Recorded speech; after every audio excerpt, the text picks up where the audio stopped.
Chapter 3. The Jockey Syndrome. The Dilemma of Exclusion. So they put slave masters over them to oppress them with the forced labor, and they built Python and Ramses as store cities for Pharaoh. But the more they were oppressed, the more they multiplied and spread. So the Egyptians came to dread the Israelites and worked them ruthlessly. Exodus chapter 1, verses 11, 12. Isaac Murphy woke up in the saddle of exalted fame and notoriety. The date was June 26, 1890, a day after the 29-year-old jockey rode to immortality on the strong, broad shoulders of a fire-breathing colt named Salvatore at New York's Coney Island Racecourse. Murphy had already won what racing aficionados described as one of the greatest races of the previous decade, and he was already one of the most popular athletes in an emerging professional sports culture, which saw bicycling become a national craze and baseball the budding pastime. But with horse racing still king, this day's race victory had solidified him as king of the hill. Murphy made his riding debut in 1875 at age 14, just 5 days after the inaugural Kentucky Derby. 13 of the 15 riders in that first Derby were black, including the winner, Oliver Lewis. That was a year of great promise for black jockeys and for African Americans in general. It was the year Congress passed the Civil Rights Act of 1875, which outlawed the exclusion of Negroes from hotels, theaters, railroads, and other public accommodations, a major, if temporary, victory. Within the next 15 years, Murphy, an African American, had become a celebrity. His face, with its handsome chiseled features, was known at every racetrack in the country. More than 25,000 roaring horse racing fans packed the Coney Island course that Saturday afternoon, not just to see a monumental showdown between two outstanding horses, Salvatore and Tenny, but to watch two of the country's best jockeys fight a battle of wits and skill. For nearly a decade, there had been heated national debates over who was better, and therefore the best: the cool, unflappable Murphy, or the flamboyant snapper Garrison, his opponent in the saddle. Murphy had a gunslinger's reputation. He was known as a big-time winner in big-time races. During a career that lasted nearly 20 years, Murphy rode in every important derby, every classic stakes race, every important race everywhere. The bigger the race, the tougher Murphy was to beat. Garrison was the young star of the industry and the best rider in a group of white jockeys challenging deep-rooted African-American dominance in the sport. He was the white hope before the term was coined.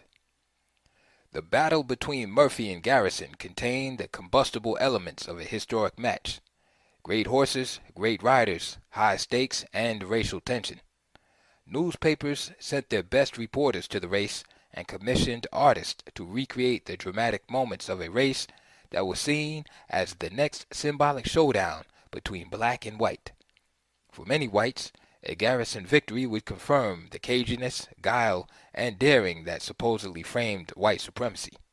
For African Americans, the race was simply one more symbolic venue to prove that African Americans could excel when the playing field was level. Competition was on a level playing field.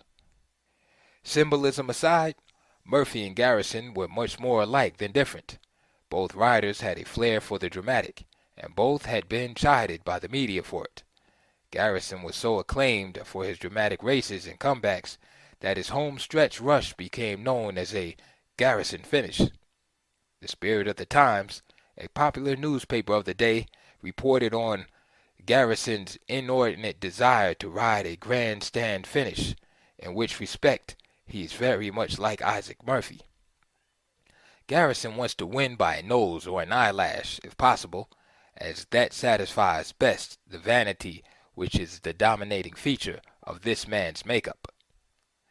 Likewise, the New York Tribune complained about Murphy's penchant for gallery finishes.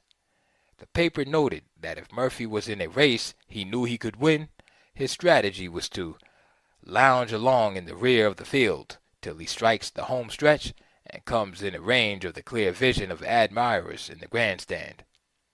Murphy would then move up and dramatically poke his horse's nose in front of the lead horse he had overtaken. He proceeds to hold it there in the most artistic way till both horses pass the judges. It is the height of Murphy's ambition to ride such a finish. Murphy's greatest gift, aside from knowing how to handle the media, was his exquisite sense of pace and timing. Perhaps his greatest skill, a mandatory skill for African Americans at the time, was the ability to size up a situation quickly and adapt.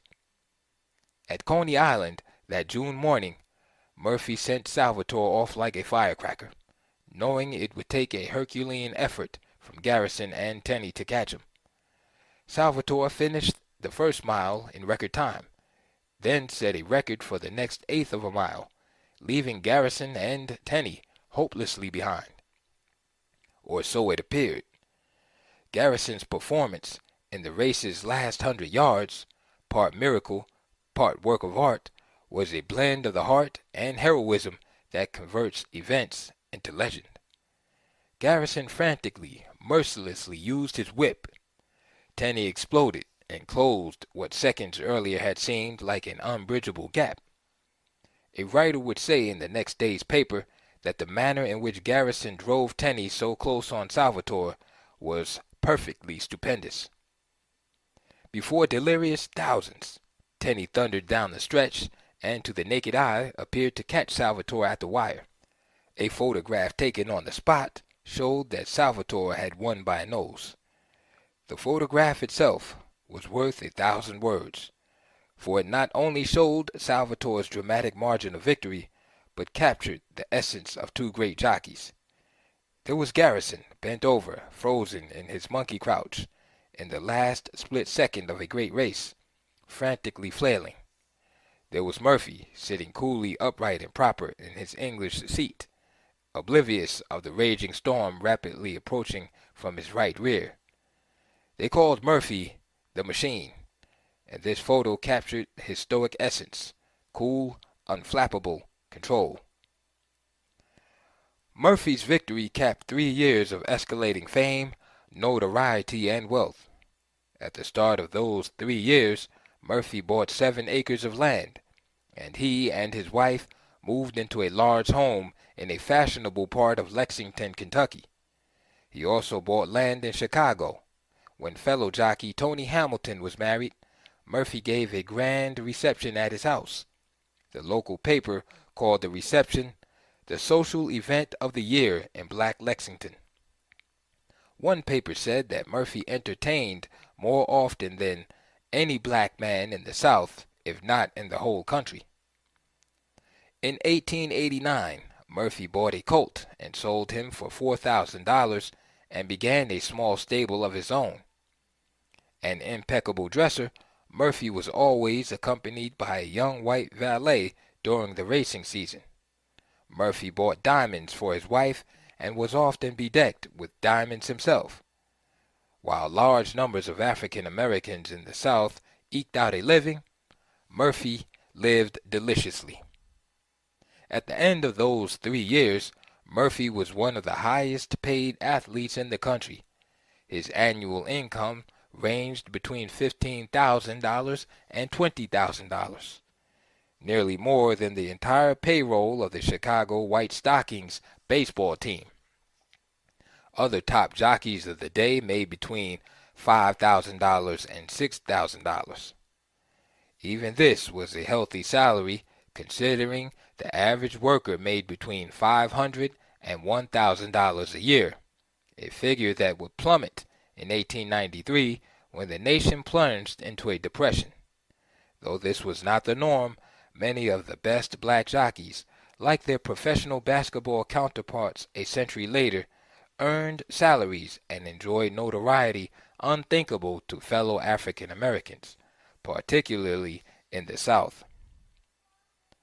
What would Murphy have said if someone had told him, as he basked in the glow of his Coney Island success, that black jockeys were racing toward extinction? If the response of contemporary black athletes is any indication, he probably would have laughed in his questioner's face.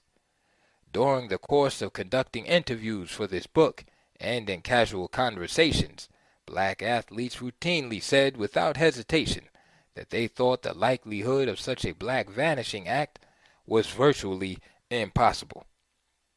The black presence in contemporary sport has become so well defined, so deeply entrenched over the past 50 years, that many fans, both black and white, as well as players, feel the current situation always was and always will be. Even as the NBA actively grooms as many non-black players as it can, players from Europe or Asia, players who don't bring along with them all the street baggage of black stars, Grant Hill sees the idea as preposterous. People are too used to seeing the game played at a certain level, Hill has said. The league needs us. That's what Isaac Murphy thought. Within 20 years of Murphy's defining victory, the Black Jockey, a dominant presence beginning with the quarter-mile match races of the 17th and 18th centuries, would have all but disappeared. Murphy would have been hard-pressed to predict or imagine the reason for this disappearance. It wasn't because black jockeys grew too physically big, or because of any exodus from the South to the promised land of the North, or because blacks gravitated to more prestigious occupations. African American jockeys disappeared because of a confluence of powerful forces, owners and trainers who stopped hiring them, white jockeys who ganged up on them, and the jockey club that systematically denied the re-enlisting of blacks. Black riders became victims of the jockey syndrome, or changing the rules to fit a need, the need to maintain control in the face of a perceived challenge to white supremacy. The jockey syndrome is distinguished by a changing of the rules of the game when competition begins to gain ground. It usually involves a series of maneuvers to facilitate racist outcomes, including the taking away of previously granted rights and the diluting of access through coercive power and force, a phenomenon that was common outside of sports as well, of course. Black Americans would see that clearly when the Civil Rights Act they celebrated in 1875 was almost completely overturned by the Plessy v. Ferguson case of 1890. The jockey syndrome has been the primary mechanism in American sports for tilting the ostensibly level playing field of sport away from equal opportunity and toward white supremacy. In short, the conspicuous success of black jockeys led to their demise. The black stronghold on the sport had deep roots. The legacy of black riders and trainers formed an unbroken chain of dramas that extended back to the Revolutionary War, when black trainers, grooms, and riders not only cared for their masters' horses, but also hid them from invading British troops. Most of the grooms, riders, and trainers were slaves, and former slaves, who earned various levels of independence through their skill at handling horses. Like most aspects of Southern plantation life, the antebellum racing industry in America could not have survived without a black presence. Slaves and former slaves rose to prominence as jockeys and trainers. The 1890s marked the end of interracial sports in the United States at a time when the African American presence was under attack at nearly every other level of society as well. The period between 1890 and 1915 marked the most repressive and violent period in the history of race relations in the United States. Post-Reconstruction America was brutal for African Americans, who witnessed a furious backlash of white rage against gains made by African Americans after the Civil War. By 1890, black jockeys, while not the overwhelming force they had been before the Civil War, were still a dominant force. Prior to the outbreak of the war, black jockeys were an indispensable part of the racing tapestry in the United States, especially in the South, where the majority of African Americans lived and where horse racing was king. Beginning in the 18th century, when quarter horse racing was the dominant form of racing in the United States, black jockeys were involved in the most significant matches in the sport. Quarter racing was a unique American invention. Because the eastern seaboard was densely wooded, Americans would clear a pair of adjacent paths through the pine trees. These paths were anywhere from 10 to 24 feet wide, but always a quarter-mile long. As many as 20 times a day on some properties, two horses would bolt down these two paths at full throttle, jockeys jostling each other as they sped past spectators cheering wildly. This new sport was called quarter racing, and its headquarters on the Virginia-North Carolina border was dubbed the Racehorse Region. The vast black population of the region accounted for the majority of riders. Because trainers and riders spent so much time with horses as part of their natural chores on the farm and plantation, they often developed a rapport with the animals that translated into stellar performances. The first outstanding quarter horse jockey was a slave named Austin Carter. Carter was probably the best quarter horse jockey, trainer, and groom in the country. With racing centered in the South, the majority of riders from the late 1600s to the Civil War were slaves. Although popular in the North, horse racing became wildly popular in the South. As large tracks were built throughout the South, black slave riders became a sorely needed source of labor to race, train, and care for the horses.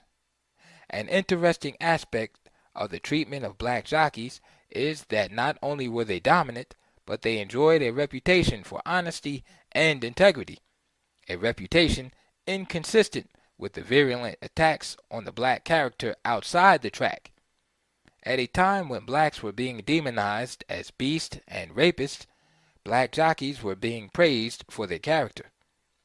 One Spirit of the Times writer said, "In the colored ranks are to be found jockeys of the most sterling honesty and integrity."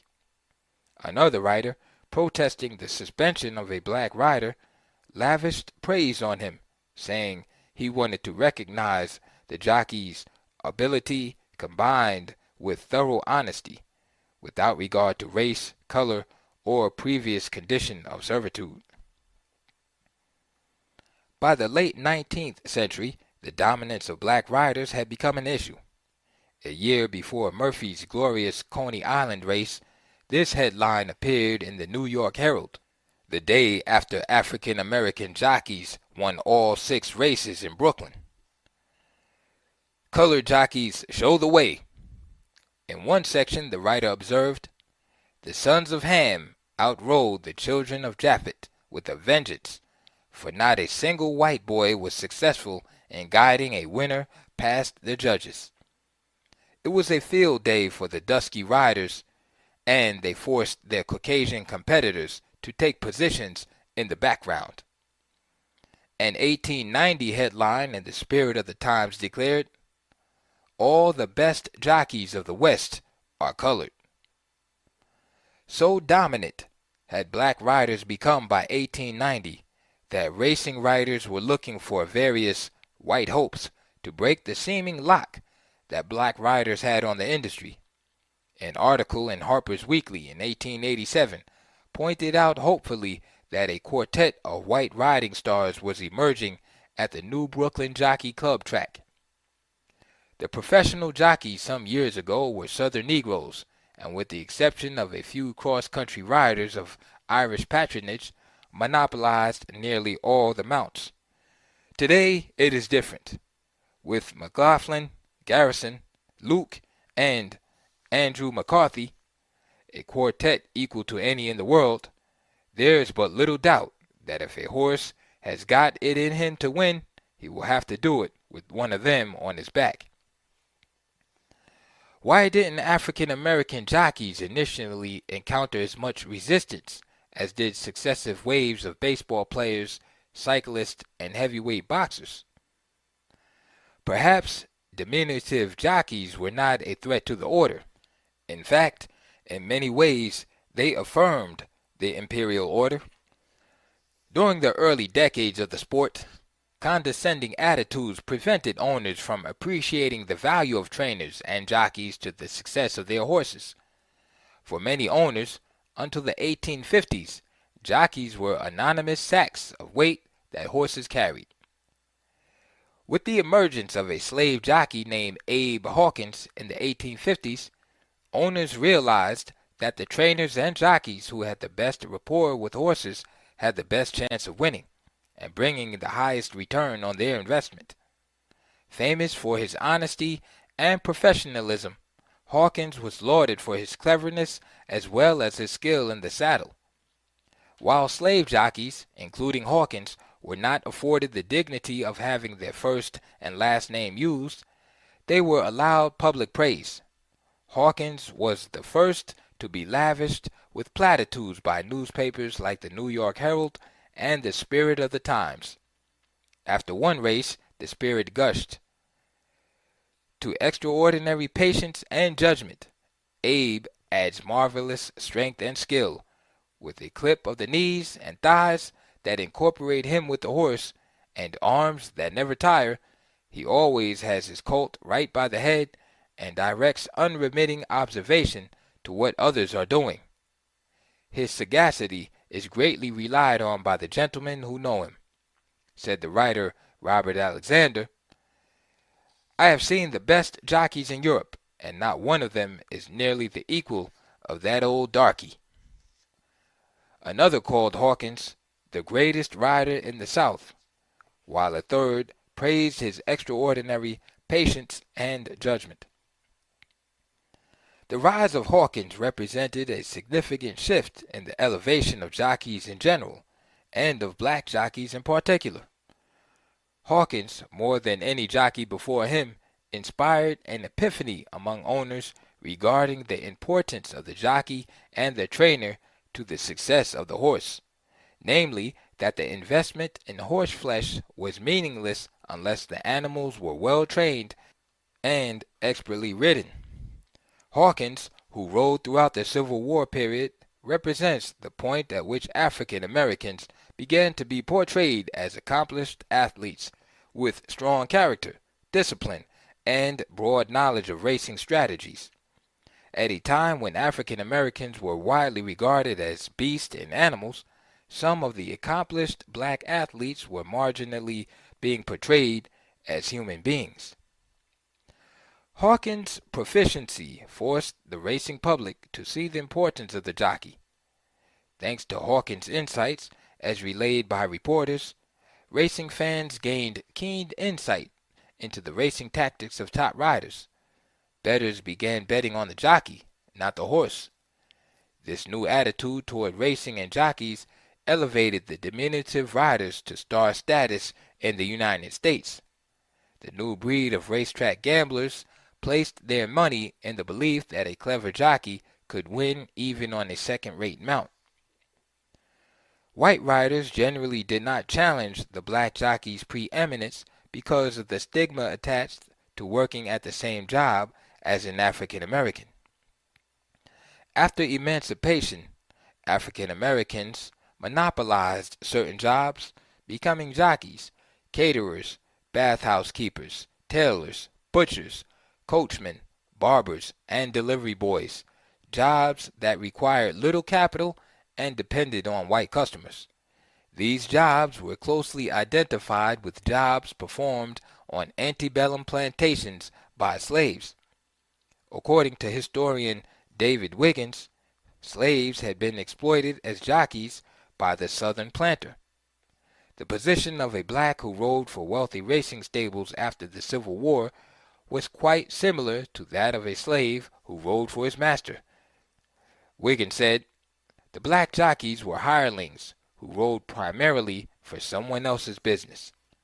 So long as blacks were slaves, so long as they posed no threat to the political and economic supremacy of whites, people were content to live with them on equal terms of relative intimacy.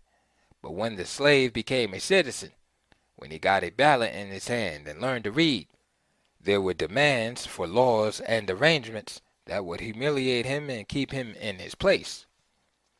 In horse racing, they needn't have bothered. Many of the jockeys kept themselves in place. Even after the Civil War, Hawkins remained loyal to his former owner, Duncan Kenner. He was grateful to Kenner for giving him an opportunity to ride horses and see the country, and Kenner was no doubt grateful to his former slave for helping to build his fortune. At one point, when Kenner's fortunes were declining, Hawkins sent word that he would lend Kenner money to tide him over. Kenner, touched by the gesture of his loyal rider, declined the offer. When Hawkins became ill, he went to Kenner's plantation to die. It was the only home he really knew. The story of slave and trainer Charles Stewart offers a poignant example of how the jockey syndrome reinforces the plantation power dynamic, whereby money does not necessarily alter one's status as slave, as long as the owner is the one who controls the rules that allow that money to be made.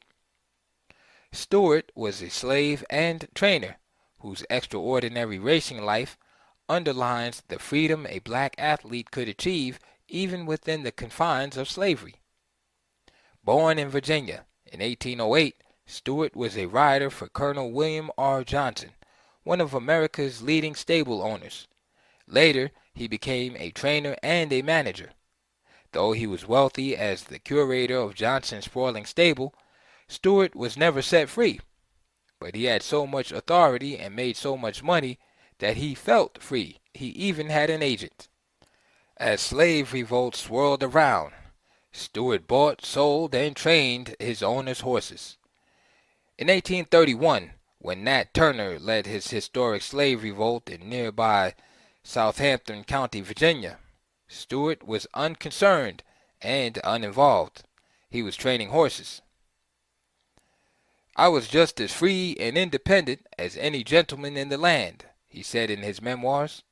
"I had my helpers and jockeys and grooms and stablemen under me. Nobody was over me." Clearly, the irony of his condition escaped Stewart. He was quote-unquote free, but could also be sold.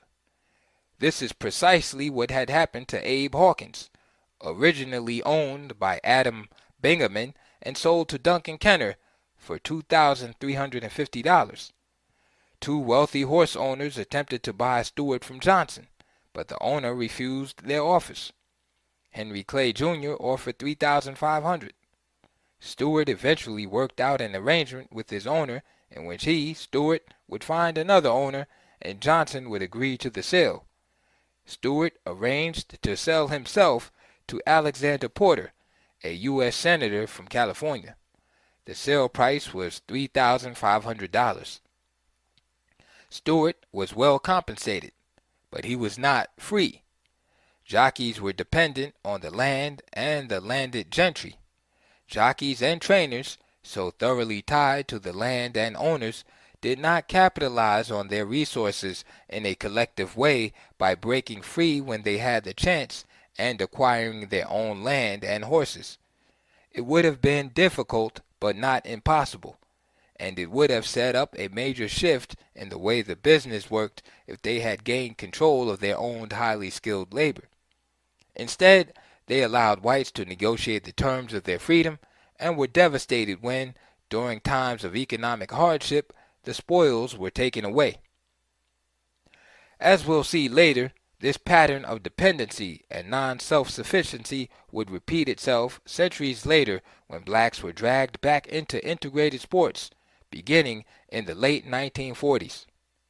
Before Hawkins and Stewart, there was Austin Curtis, who raced in the 18th century and was the first officially recognized great black jockey. Curtis was given his freedom after decades of loyal service to his owner. Wiley Jones of North Carolina.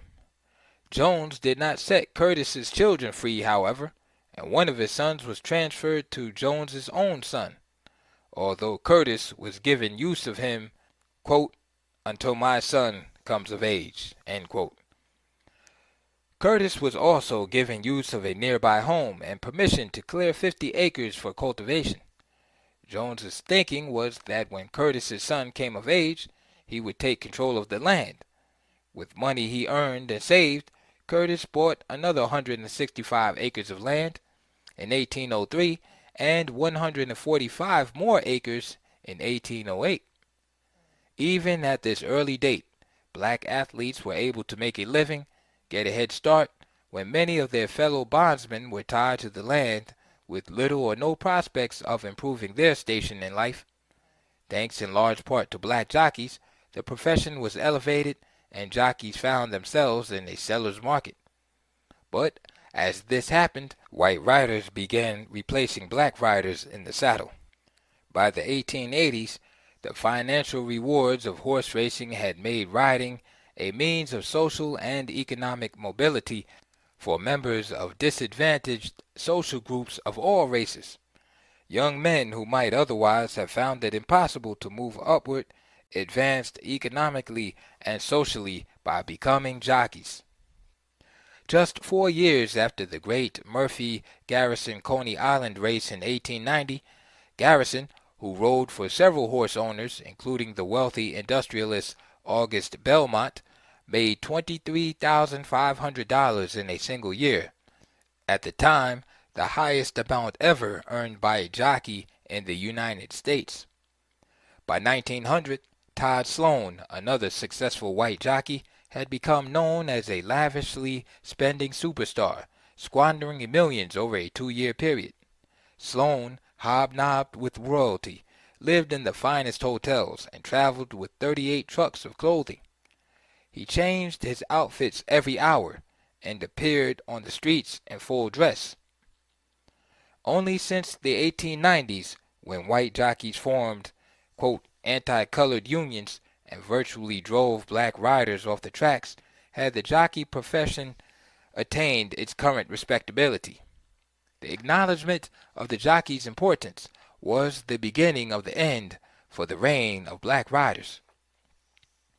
By the turn of the 20th century, black jockeys were being driven out of the industry faster than the mounts they rode.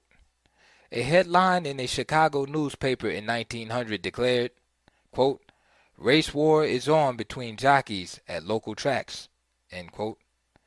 The story began, jealous because of the success of so many colored riders, the white boys have taken to desperate measures to put their rivals out of business. While Jimmy Lee, one of the last black jockeys to win a major sweepstakes race in 1908, was considered by the white boys acceptable. Some of his compatriots of color become a trifle cocky in their jockey rooms, especially in the East. The white boys retaliated by ganging up against the black riders on the rails. A black boy would be pocketed, thrust back in the race, or his mount would be bumped out of contention. Or a white boy would run alongside, slip a foot under a black boy's stirrup, and toss him out of the saddle. Again, while ostensibly whipping their horses, those white fellows would slash out and cut the nearest Negro rider. They nearly ran the black boys off the tracks. Isaac Murphy could not be run off the track by other jockeys. He was too revered, too respected, too good. Murphy was not so much a victim of the syndrome as its trigger. It was almost as if the powers that be determined that there would not be another Isaac Murphy. In August 1890, Murphy was suspended from riding at Monmouth Park, New Jersey, on the accusation that he had ridden while drunk. There were long-standing suspicions that Murphy was a hard drinker, but his good relationship with the media kept his problems out of public view. The Monmouth Park episode became a scandal because Murphy had been seen as a paragon of virtue, integrity, and honor. He claimed he had been drugged and began seeing a doctor. Despite these upheavals, Murphy won an unprecedented third Kentucky Derby in 1891, setting a record that would stand until 1930. He was suspended again in 1894 for being drunk. From that point on, his mounts were treated suspiciously, and owners refused to put Murphy on their best horses. If he lost, he was accused of being drunk or not putting forth sufficient effort. The proud Murphy was shattered. He told one writer, "I am disgusted with the way they treated me in the East during the summer. When I won it was all right, but when I lost, they would say, 'There's that nigger, drunk again.' I tell you, I'm disgusted and soured on the whole business." Isaac Murphy died at age 35 on February 12, 1896. His death, on Lincoln's birthday, marked the end of an era and the beginning of the end of the reign of black jockeys. The year Murphy died, the Jockey Club was formed and became the national administrative arm of the horse racing industry. Among its other responsibilities, the club licensed jockeys. In many instances, black jockeys were not relisted. That practice, along with a reluctance of white horse owners to hire black riders, and a black exodus from the South in the face of escalating violence directed at blacks there, reduced the pool of jockeys. The root of the change was greed, money, and racism. Jimmy Winkfield was the last great black rider. Winkfield rode back-to-back Kentucky Derby winners in 1901 and 1902. He left the country shortly thereafter. His daughter says he was chased out by the Klan to race in Russia and Poland, where he became a wealthy star. Ironically, he was chased from Russia during the Revolution because he was considered part of the bourgeoisie. Winkfield subsequently led a caravan of horses, women and children from Russia to Poland. He eventually moved to France, where he raced, bought a farm, and ran a successful stable. But the defining episode of Winkfield's life, one that framed the tenacity of racism, took place many years later in 1966. When Winkfield returned to the United States for what would be his final visit, he went to Louisville to attend the Kentucky Derby, his first since he won the event in 1902. The turf writers learned that Winkfield would attend the race and arranged to honor him the night before the race. But when he showed up at the hotel, Winkfield ran into Jim Crow. Because of his race, he was informed that he couldn't come through the front door. Over the years, there has been a debate over what actually happened to black riders. Sam Lacey, the late sports editor of the Baltimore Afro-American newspaper, said the disappearance of black jockeys was not a hocus-pocus mystery. What made the colored boy drift away from the jockey profession which he dominated at one time? It isn't difficult to answer this one. The colored boy has not faded out of the hard boot business through any choice of his own. He was forced out, as he is in everything else, with white man's money and influence dictate the course of events. Although horse racing presented the first widespread example of the jockey syndrome, its first victim was not a jockey, but a baseball player. The exclusion of African Americans from baseball was part of a trend as far back as the 1850s, when, quote, informal agreements among organized amateur teams barred black participants. A year before Isaac Murphy's great race at Coney Island in 1890, Moses Fleetwood Walker, a talented catcher from Ohio, played his final game in professional baseball.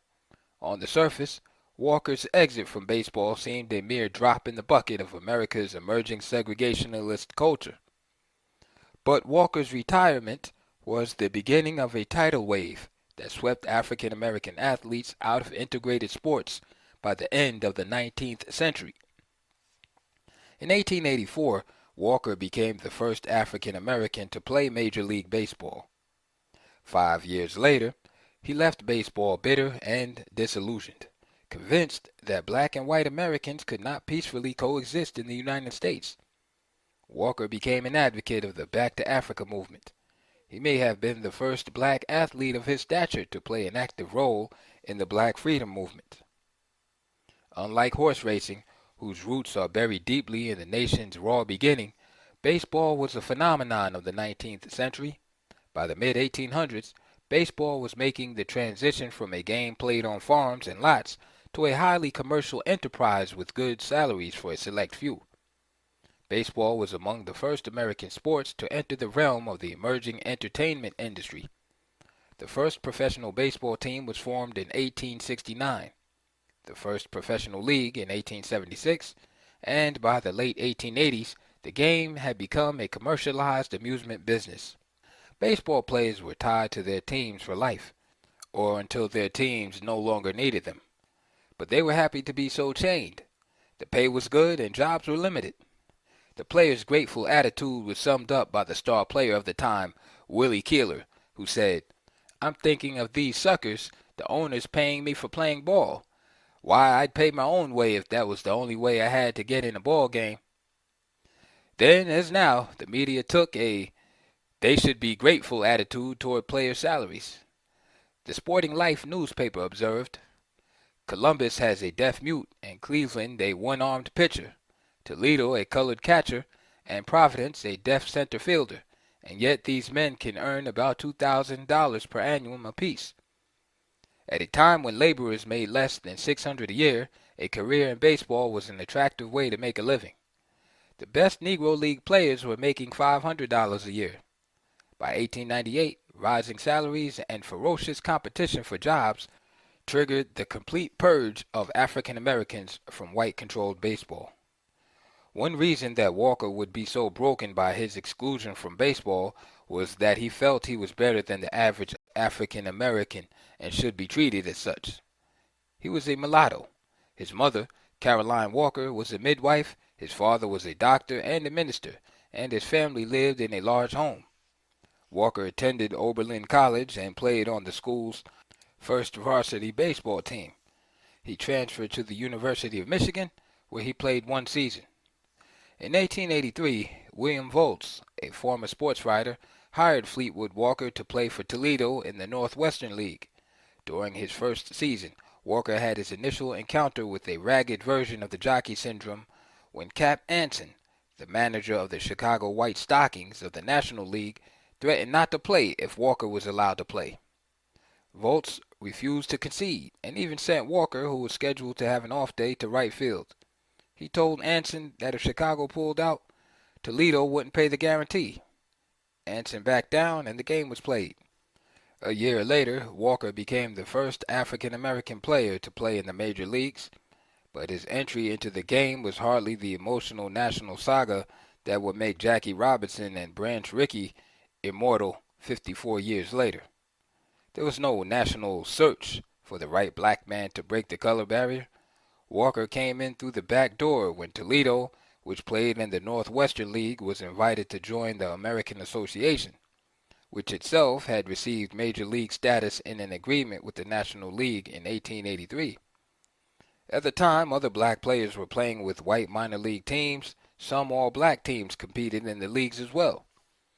In Walker's case, the Jockey syndrome manifested itself in a variety of ways. The covert backroom meeting of the old boys took the basic format. In 1887, International League owners agreed in a vote not to offer future contracts to black players. Then there was the more extemporaneous manifestations, such as Cap Anson's threat to Toledo.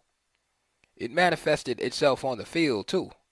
In Toledo, Walker worked with a pitcher named Tony Mullane, who conceded that he did not like blacks, but admitted that he respected Walker's ability and said Walker was the best catcher he had ever worked with.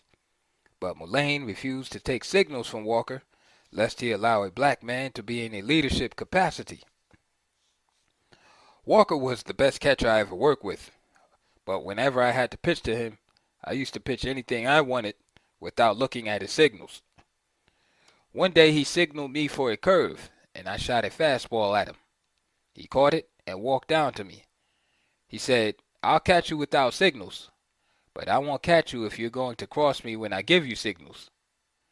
and all the rest of that season he caught me and caught anything I pitched without knowing what was coming. The fact that catchers didn't wear gloves in his day made Walker's task all the more remarkable. Unlike with Jackie Robinson, who would integrate modern Major League Baseball in 1946, Walker's presence did not lead to a deluge of black players or the scouring of Negro teams for black players by Major League teams. Walker lasted less than one season in the majors. He broke a rib in July 1884, was released from the Toledo team a month later, and never re-entered the major leagues. No more black players played in the major leagues until Robinson signed with Brooklyn, though there were numerous attempts, mostly by major league managers, to sign black players. The next 5 years saw Walker embark on an odyssey of trying to get back into Major League Baseball. He played with Cleveland of the Western League briefly, then with Waterbury of the Eastern League for 2 years. In 1887, Walker got a position with Newark of the International League, where he worked with a black pitcher, the great George Washington Stovey.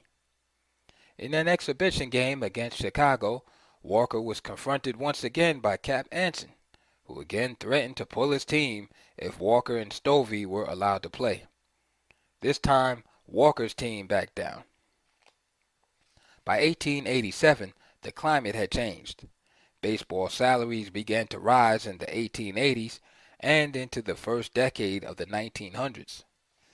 There was a tremendous talent surplus brought on by the collapsed Players' League and the American Association, and this resulted in ferocious competition for jobs. Team rosters were limited to 14 players until 1897.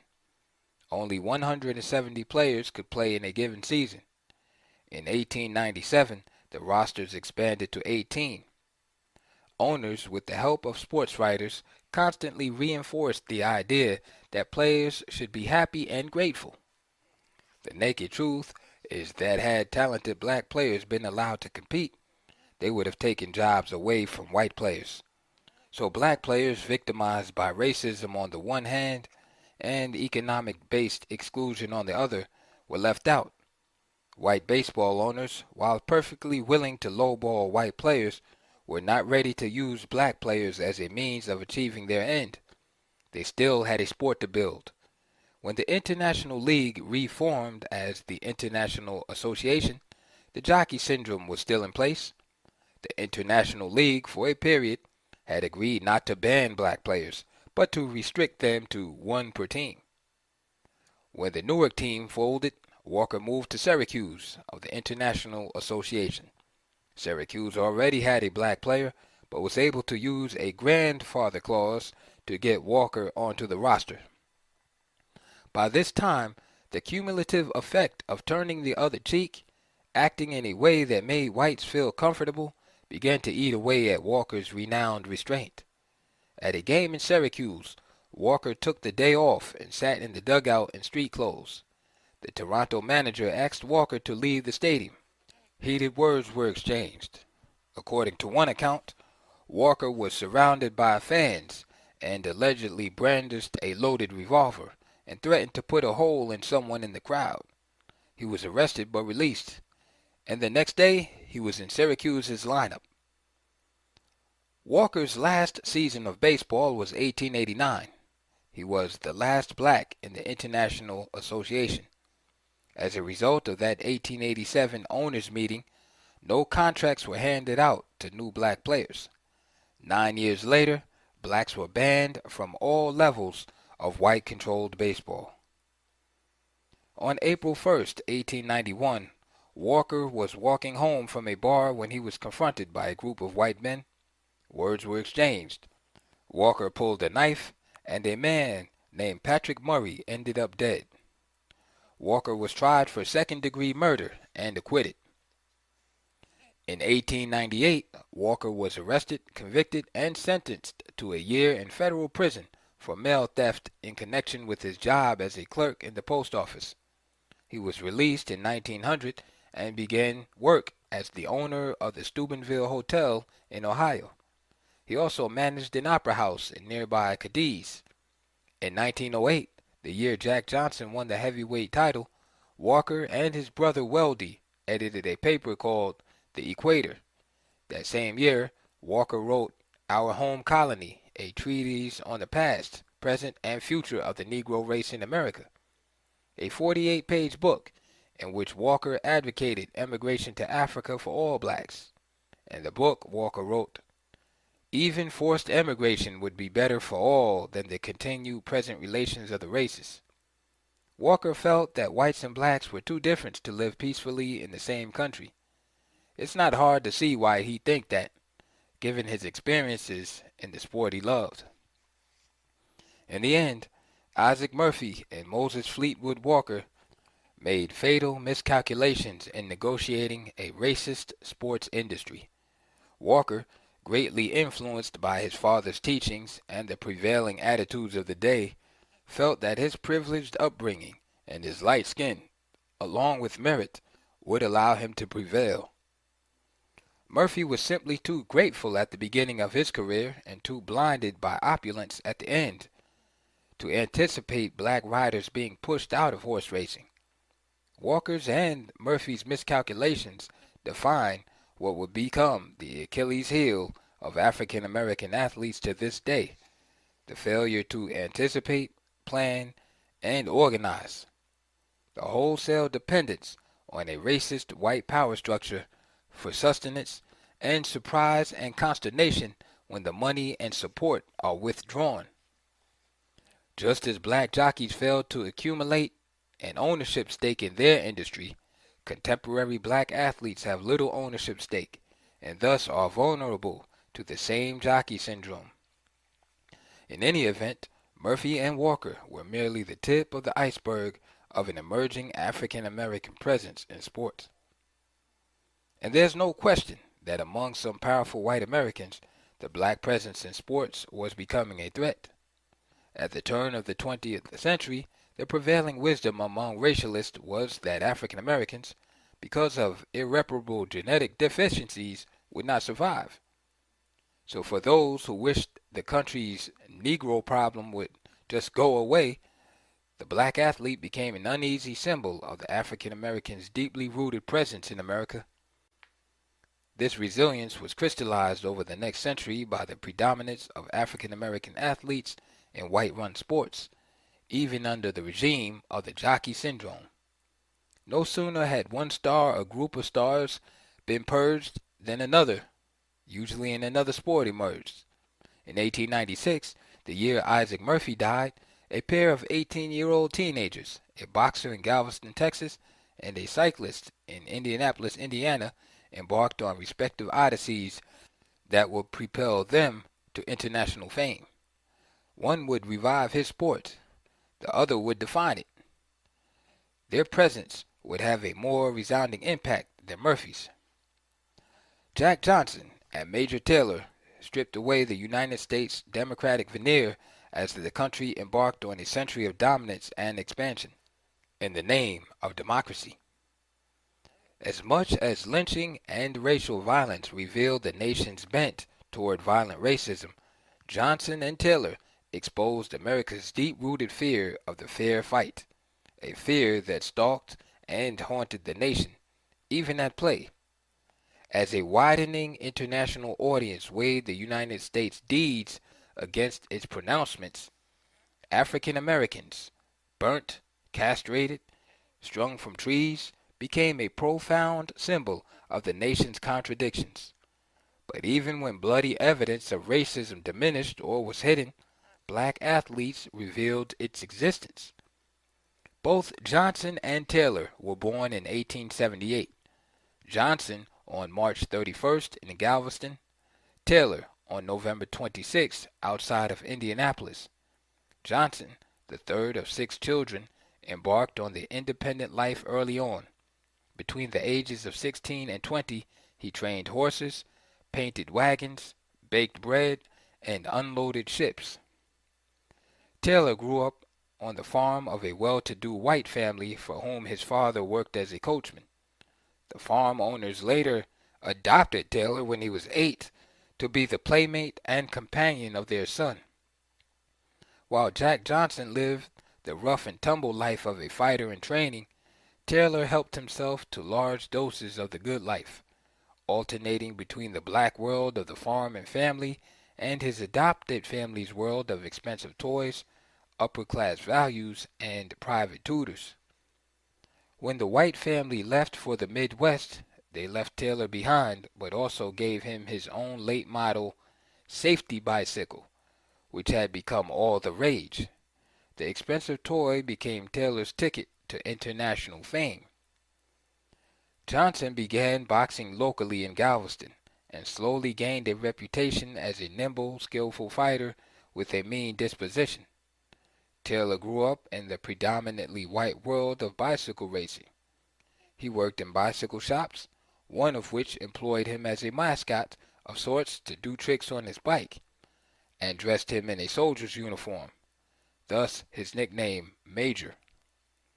He moved in with Bertie Munger, a former cycling great who inspired Taylor's career. Under Munger's direction, Taylor was introduced to professional cycling. Despite their different upbringings and worldviews, Johnson and Taylor would be victimized similarly by the Jockey syndrome, as white society became more reliant on rules and legislation to accomplish what once had been done through violence and intimidation. The two confronted the Jockey syndrome in drastically different ways, with varying degrees of success. Taylor, much as he did on the velodrome, slipped through the cracks and darted through openings. Johnson, much as he did in the ring, pounded down the door. In 1890, Charles Pratt, the father of competitive cycling, sent out a call for cyclists around the country to converge on Newport, Rhode Island, for a convention. Pratt's goal was to form a national association that would put all riders under one umbrella. By the end of the week, the 5,000 cyclists had gathered and formed the League of American Wheelmen. Over the next 10 years, cycling became a fad of epidemic proportions. By 1890, there were more than 100,000 cyclists in the United States. Clubs were organized in nearly every town in the nation. There were white clubs and black clubs, clubs for women and children. A women's club in Manhattan performed intricate drills on bicycles. Everyone was riding. As bicycling became a spectator sport, velodromes were built everywhere in the United States, and large crowds came to watch the quote-unquote scorchers, as cyclists were called, shoot around the board tracks at breakneck speed. Bicycle racing was the new national craze. Racers, the daredevil heroes of the day.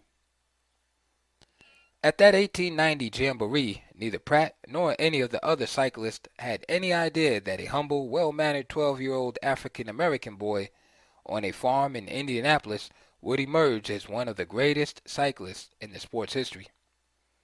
Taylor won his first race in 1892 at age 13. He had gone to watch the race, but Munger, the owner of the cycling shop where he worked, insisted that he enter the 10-mile race. White riders immediately showed their resentment by barring Taylor from all city tracks in Indianapolis. Taylor dominated cycling competition during the height of the sport's popularity. By 1899, he had won the national and international championships and was the most recognized African-American athlete in the United States. Great and enduring as his legacy would be, Taylor's racing career, virtually from the beginning, was defined, framed, and circumscribed by the Jockey syndrome. During the 1892 League of American Wheelmen Convention, a faction introduced legislation banning blacks from membership, but the body refused to consider the question. A year later, a similar motion was introduced to include the word white in the membership rules. That too failed to achieve a two-thirds vote. In 1893, the Associated Cycling Club of Chicago barred black riders from participating in the Pullman Road Race. At the 1894 League of American Wheelmen Convention, a motion barring blacks from membership passed out of fear, so the argument went, that the association might lose its southern chapters if integration prevailed. Black riders who were already members could remain in the association. The impetus for the vote was a letter favoring segregation, allegedly written by Frederick Scott, president of the Union Cycle Club of Louisville, the largest black cycling club in the South. Scott correctly surmised that continued segregation would strengthen his black association. Indeed, after the 1894 ruling, black racing clubs grew. Taylor joined the predominantly black Seesaw Club in Indianapolis in 1895. In 1896, Taylor received an invitation from the Capital City Cycling Club to race against the record of Walter Sanger, one of the sport's early champions. Taylor beat Sanger's record by 8.2 seconds and was subsequently banned from the track. After a hard-fought race in Massachusetts, in which Taylor finished second, the third-place finisher grabbed Taylor from behind and choked him into unconsciousness. The rider was fined, and a group of white riders took up a collection to help him pay it. In 1897, Taylor pulled out of the national circuit races because Southern promoters refused his entry when racers refused to ride against him. While the Jockey syndrome tied Taylor in knots, the underlying racism of the syndrome concealed what was also at the root of his popularity. This would be the conundrum that black athletes and promoters would face for decades to come, fighting on one hand for a level playing field, yet playing on America's obsession with race to sell tickets and promote events. Taylor, like nearly every legendary athlete from Tom Molyneux to Jackie Robinson, was propelled to national and international heights of fame largely because racial tensions and combustible feelings projected into a sporting match between black and white. One writer explained, "The crowds wanted action, drama, and danger, and the struggle between Taylor and his white rivals was basic and understandable and fit the black-white hysteria of the era." Taylor was a young David, taking up against several Goliaths at once. Taylor's races were filled with unstated but obvious racial symbolism. In virtually every race, he found himself competing against the field, much like black jockeys of the same era who found themselves under attack by clusters of white riders. Many of Taylor's most ingenious racing tactics were developed to overcome the often dangerous maneuvers opposing racers used against him. His best and most obvious was to get the lead early and to keep it. In this way, Taylor dominated cycling from 1898 to 1901. By the end of 1899, Europeans, especially the French, were eager to see this mysterious black champion. Taylor was a hero in France and found himself elevated to the status of superstar. He was recognized everywhere he went. Crowds waited in his hotel to ask if he had passed a good night. When he arose at 6 a.m. and went for a walk, the walk became news in the Paris papers. The staff of the sports newspaper L'Auto Velo took Taylor to see Little Chocolate, the clown, the only other famous black in Paris at the time. He spent time in the Café Espérance, the cyclist hangout. Taylor, the Negro Volant, was so well known that mail addressed to Major Taylor, Paris, France, reached him. Maurice Martin, owner of L'Auto Velo, took Taylor to be examined by distinguished doctors at the Academy of Sciences to test racial stereotypes of the day. The doctors found him to be absolutely perfect except for overdevelopment of thighs due to bicycle racing. A French journalist wrote to a friend in Chicago, "Not one may be compared with Taylor in the matter of politeness and good behavior.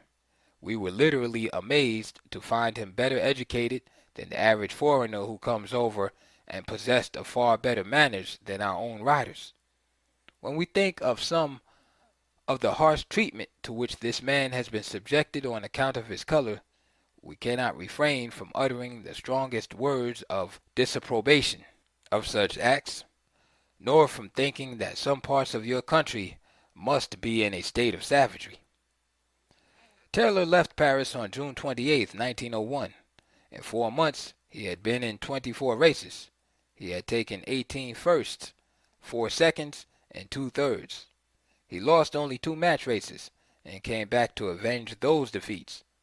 In Paris, Taylor was welcomed into the social life of the sport.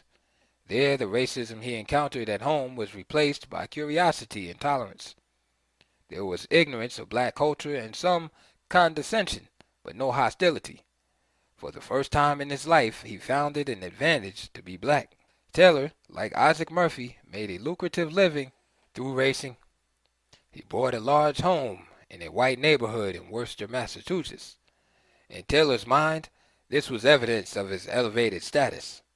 Like Moses Fleetwood Walker, Taylor felt that his home, his standard of living, and the respect he received from the white community separated him from the typical Negro. In retirement, Taylor never filled the void created by the end of his legendary career. Cycling died out as an American passion around 1902, and what also died out was the notion of Taylor as an American hero. He was just another black man who had happened to have once been an athlete. Taylor had a penchant for invention and felt he only needed formal education to flesh out his skills. Yet, despite his accomplishments, Taylor was refused admission to Worcester Polytechnic Institute, supposedly because he did not have a high school diploma. His daughter, Sydney, and his wife, Daisy, subsequently watched venture after venture fold. He was a racer, his daughter recalled, not a businessman. When the major Taylor Manufacturing Company folded, Taylor lost $15,000. A motor oil business also failed. He was a salesman in 1917, a machinist in 1918, and a partner in a firm called Taylor and Quick the following year. Between 1922 and 1924, he owned the Major Taylor Tire Shop.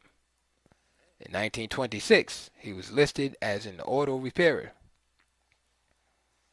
The Jockey syndrome shaved precious years from the athlete's sports life and real life, creating as it did the stress and frustration of knowing that whatever heights one attained might have been higher, but for the pressures of racial animosity and the silent spike of discrimination operating in high places.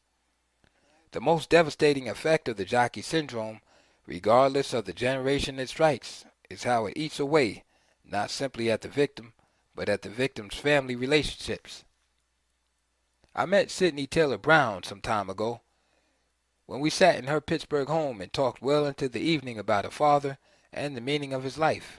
She recalled the fanfare surrounding her father's races and being made to feel special because she was Major Taylor's daughter. They were not close. He discouraged her from becoming a physical education instructor because people might think she was a lesbian. He admonished her for going out without a hat on a sun-baked day, lest she get dark. For his part, Taylor attended a black church, but was not really of the people. Said Taylor Brown, "I don't think he was proud to be a Negro."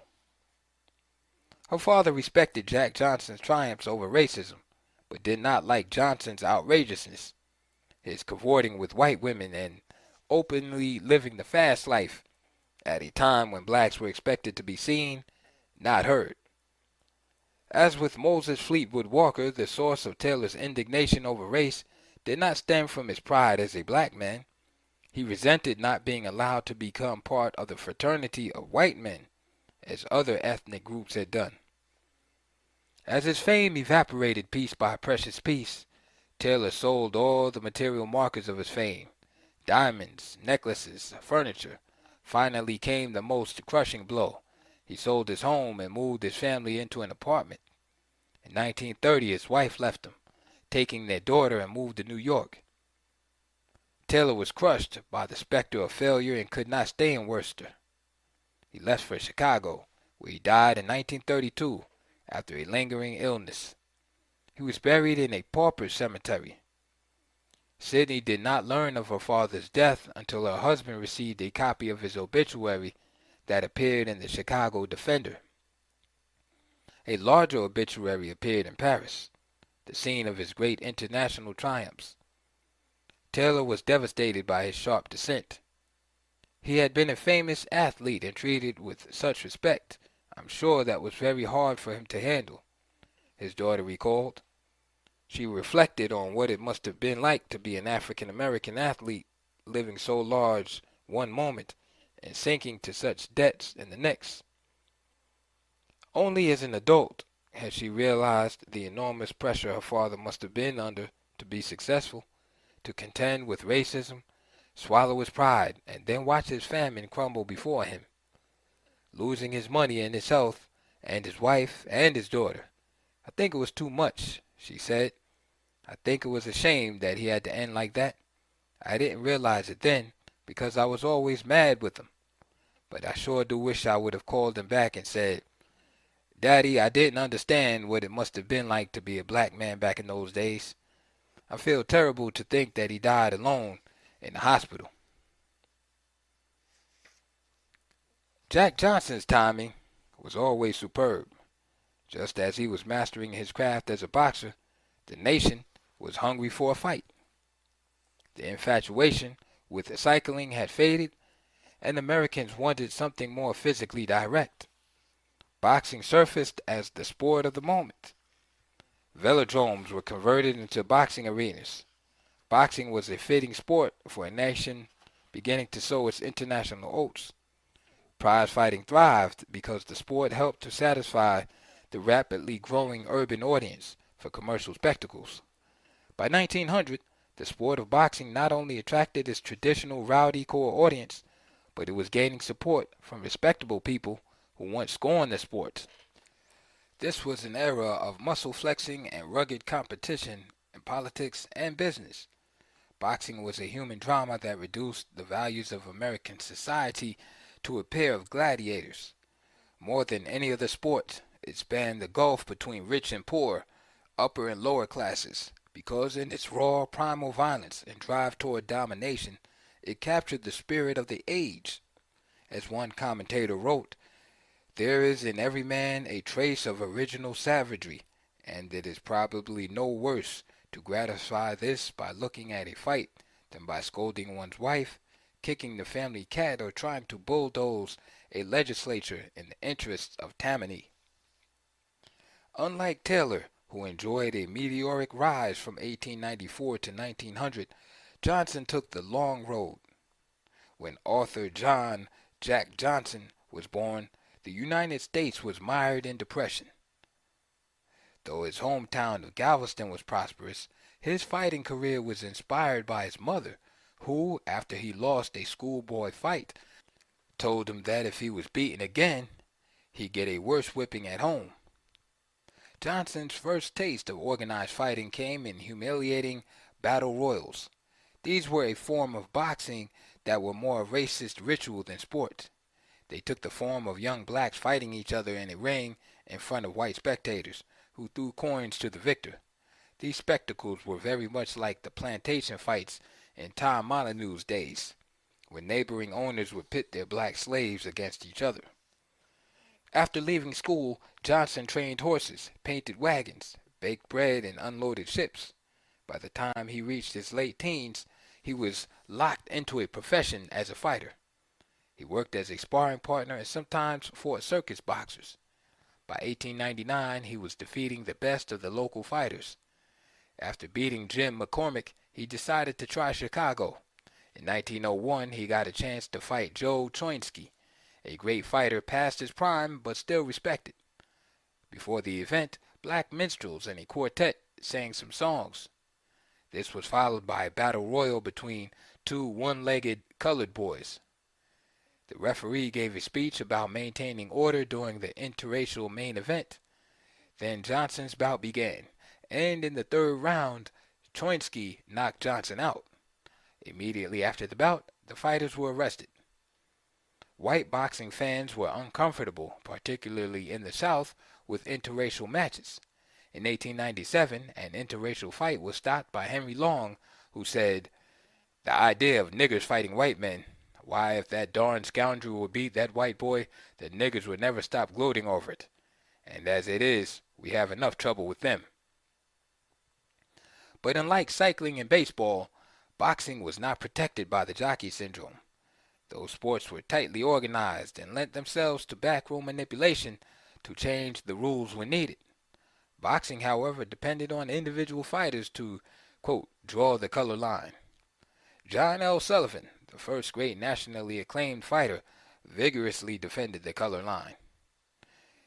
In this challenge, I include all fighters, first come, first serve, who are white. I will not fight a Negro. I never have, and I never shall. He never did, nor did his successor, Jim Corbett. The emergence of Jack Johnson was for many whites an embodiment of the great American nightmare, a bold, independent African American, competing for a job on a level playing field. As one writer observed, with money in his pockets, physical triumph over white men in his heart, he displayed all the gross and overbearing insolence which makes what we call the black nigger insufferable. Johnson won his shot at the championship in part because there was relatively little money in boxing at the time. Jim Jeffries retired largely because the sport was bankrupt. When Tommy Burns won the championship in 1906, Johnson stalked him literally across the face of the earth, first to London, then to Australia. There Burns relented in the face of the biggest payday of his career. The electricity of race, black man, white man, would again guarantee a huge gate. There was more at stake than the title of pugilistic champion of the world. Australians had a long history of racism against their own brown-skinned inhabitants. When Truganini, the last Tasmanian, died in 1876, the Hobart Mercury editorialized, "I regret the death of the last of the Tasmanian Aborigines, but I know that it is the result of the fiat that the black shall everywhere give place to the white." The sentiment was not borne out by the fight. By 6 a.m., 5 hours before the scheduled start of the fight, there was a crowd of 5,000 waiting at the gate. When Johnson entered the ring before a full house of 20,000, there were a few cheers, but mostly catcalls and racial epithets. The fight was a mismatch. The writer Jack London described the fight as one between a colossus, Johnson, and a toy automaton, between a playful Ethiopian and a futile white man, between a grown man and a naughty child. Much like the Molyneux Crib fight 100 years earlier, racial stereotypes were smashed that afternoon. Burns was counting on the scientific beliefs of the day. The blacks had no endurance, hard heads and weak stomachs. Only those races from northern climates had the stamina for a long boxing match. Johnson won the fight in the 14th round. Burns was led away, dazed, confused with blood, but still game, screaming for the police to give him another chance. Jack Johnson had become the first black heavyweight champion of the world in Australia. Johnson's victory set off national hysteria in the United States that revived boxing, as armadas of white men responded to Jack London's call for a white hope. Johnson successfully defended his title against Jim Jeffries in 1910. When he entered the ring to fight Jeffries, the band began playing "All Coons Look Alike to Me," a minstrel song written 4 years earlier by Ernest Hogan, who was black. After the fight, riots broke out throughout the United States. 8 blacks were killed by roving gangs of whites. Yet, Johnson became the ultimate victim of the jockey syndrome. When the color line was not enough to contain black momentum, powerful forces dug deeper. The government began its pursuit of Johnson in 1912, when the mother of an 18-year-old white woman pressed abduction charges against him. The Federal Bureau of Investigation enthusiastically pressed for a Mann Act conviction. The case fell through, but the government continued to dig until it found a former lover who gave damaging evidence and testimony. A grand jury voted to indict. Judge Kennesaw Mountain Landis, who as baseball commissioner years later would play a key role in keeping blacks out of baseball, quickly issued a warrant for Johnson's arrest, charging him with transporting Belle Schreiber from Pittsburgh to Chicago for the purpose of prostitution and debauchery. Johnson's subsequent marriage to his young white lover inflamed public opinion against him and incited one Southern congressman to call for a constitutional amendment that would prevent white women from being, quote, corrupted by a strain of kinky-headed blood, end quote. Johnson refused to back down, even in the face of criticism from segments of the black community and practically the entire white community. His bold demeanor on the stand reinforced his image as a bad nigger. Johnson was sentenced to 1 year and a day in prison. The Mann Act had been successful. A New York Core writer observed, Johnson is black and has more money than is good for a black man. The Department of Justice must aid the white hopes in taking away the superfluous cash of the stupidly brazen Negro pugilist. Anglo-Saxon America is relieved of a most dangerous menace to the preservation of its color. End quote. Johnson fled the country in 1913 and sailed to Europe, where he remained a fugitive for 7 years. In 1915, he agreed to a title fight against Jess Willard in Cuba. The lingering and unproven theory surrounding the fight was that in exchange for losing, he would be granted clemency in the States. Johnson lost the title to Willard, and while no clemency was granted, the virulent anti-black violence that had begun so abruptly and intensely in 1890 subsided, as if Johnson's defeat were a reassuring sign of white dominance reasserting itself. After the 1915 fight, Johnson went to England, Spain, and Mexico before returning to the United States, where he served 8 months of his term. Johnson didn't go out meekly, but the same way he came in, loudly. He was killed in a car accident in 1946, the same year Jackie Robinson signed a major league contract to make him the first African American to reach the big leagues since Moses Fleetwood Walker in 1884. Like Jackie Robinson, Joe Louis, and Muhammad Ali, Johnson had enjoyed incredible longevity. Ali in his prime kept Johnson's name alive and often invoked Johnson as a model for his own audacity. But there would not be another black heavyweight champion until 1937, when Joe Louis defeated James Braddock. Even then, Louis and his managers had to make sure the public was reassured that he was no Jack Johnson, at least not in public. Johnson became the archetype of racial confrontation in sport. Hysteria over his emergence and triumphs created the notion of the Great White Hope, which still exists both as a metaphor and a reality.